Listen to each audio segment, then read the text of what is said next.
Hi, welcome to Ask Chef Gilles part 16. So today we will talk about how to cook fish, how to properly cook a fish.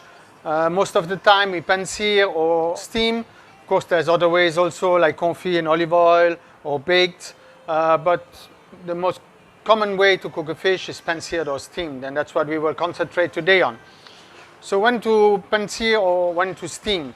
All depends of the kind of fish and also how they prepared and what you expect as well. Steam is the healthy way.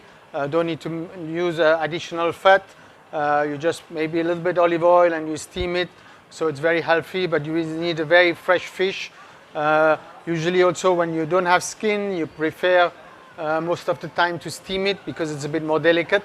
Steam side, you have more the natural flavors of the fish. When you have a nice skin, maybe a pan-seared is nice, so you can get the nice crunchy skin. Different flavors also from the pan-searing. You get a bit of the nutty flavor when you sear something in butter and olive oil. So different expectation, different ways to cook it.